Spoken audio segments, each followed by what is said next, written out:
Maybe the most nervous I've ever been in my life was when I served as an expert witness in a lawsuit filed by a sports broadcaster against a huge corporate employer over a non-compete clause in his contract. It was me and the attorney on my side against 3 attorneys dressed in suits representing the corporation, and then of course the arbitrator.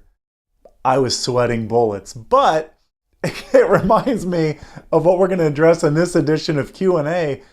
A couple of things that you really want to be aware of before you sign a new broadcasting contract. That's our topic in this edition of QA with STAA. I'm John Chalesnik.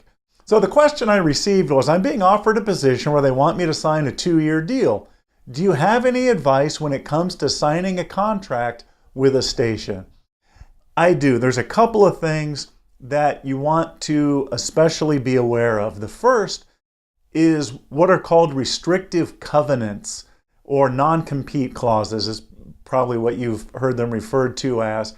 They're common in all radio and television broadcast contracts.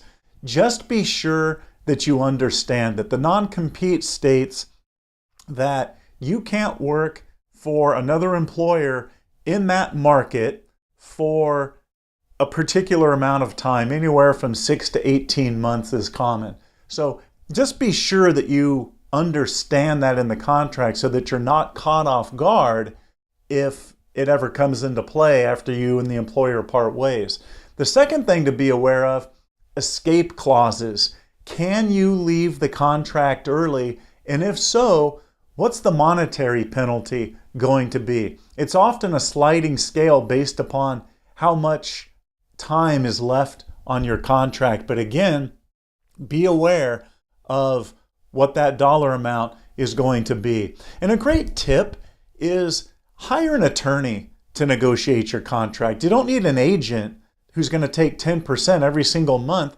Hire an attorney and pay them a flat fee. It may be $900 or $1,000, but it's worth it because they're going to negotiate for you, more than the fee that they're going to take from you in additional benefits in the contract. So you're going to come out ahead. Plus, it removes you from potentially stressing their new relationship with your employer in a contract negotiation. Just let a professional do it and take all of that off your plate.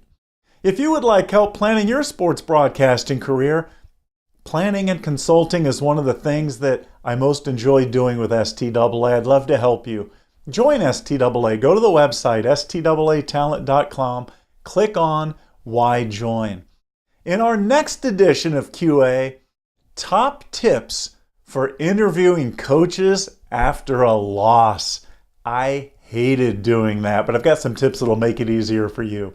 If you have a question that you would like addressed in an upcoming edition of Q&A with STAA, you can email it to us, qa@staatalent.com.